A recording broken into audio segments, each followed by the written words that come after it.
Hello there. Welcome to another episode of The Pause. I'm your host, Laia Bove. This is an accessible and inclusive space created to invite you to take a moment and to learn to connect to your authentic and creative truth through practices like yoga, breath work, and meditation. Before we get started, I invite you to take a moment to center.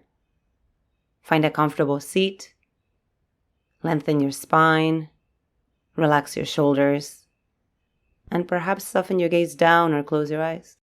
Take a deep inhalation through your nose, expanding front to back, side to side, and top to bottom. Open your mouth and let it go. Welcome to the pause. Why I choose to move slowly when I want to go fast. Intentional slow mornings, building tolerance, and befriending stray cats. Slow down, friend. No, for real, we have to. I tell myself this every day, many times a day. Slow down and pause before you speak, before you sit down to create, before you make daily choices. Take a moment, breathe, and notice. Compared to most people, I live a very slow and uncomplicated lifestyle, whether I'm in Europe or the US, yet sometimes I still get overwhelmed and stressed out. I'm human and I have anxiety, what can I say? When I was diagnosed with Crohn's disease, I quickly learned that if I didn't take a break, my body wouldn't be able to keep up. Until it was pointed out by a chronic illness, I wasn't aware that I lived my life rushing around and making choices out of bad habit and inertia. Can you relate at all? When I first began my daily yoga routine, I structured it like this: 15 minutes of energizing vinyasa yoga, 5 minutes of meditation, and 10 minutes of journaling.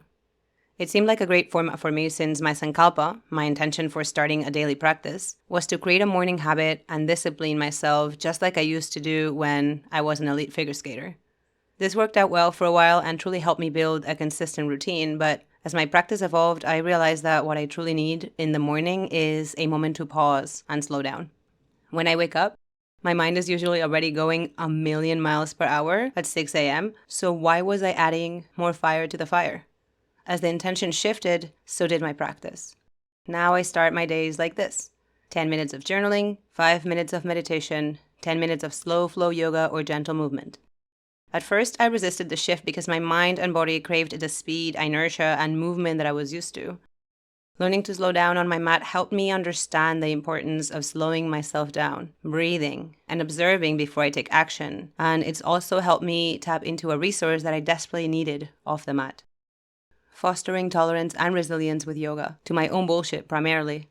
My mind can really reel if I let it, but I no longer let it, at least when I can notice and avoid it. When I start to practice slower and more intentional movement, I realize that when I'm truly in my body, I can see my mind for what it is, not the master of my existence, but another tool to experience the world if I use it wisely.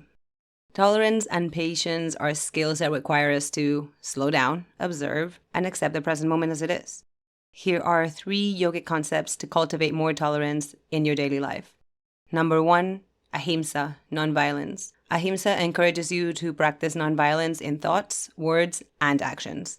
When you're stuck in traffic, for example, and someone cuts you off, instead of reacting with anger and aggression, practice ahimsa by taking a deep breath and letting go of your frustration.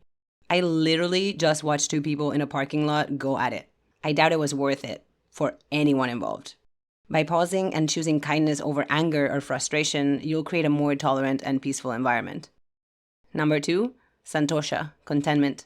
Santosha teaches us to find contentment in the present moment, regardless of external circumstances. Did you plan a productive morning, but things are not going as expected?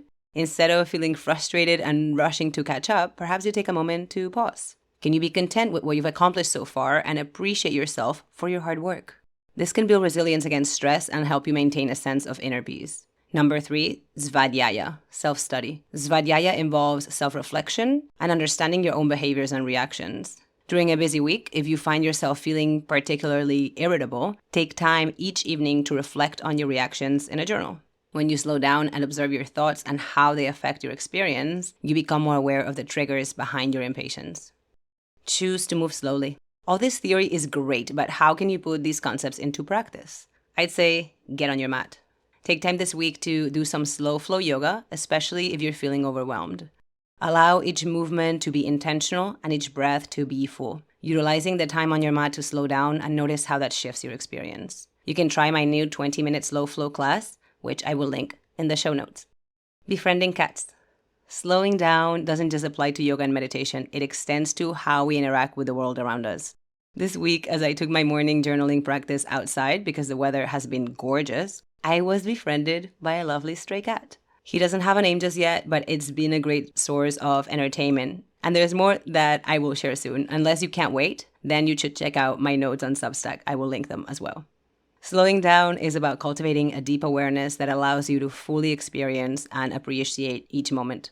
Through a gentle yoga practice, mindful journaling, or simply taking a deep breath in moments of stress, embracing the slow life can lead to greater tolerance, resilience, and kindness toward yourself, others, and the experiences that arise.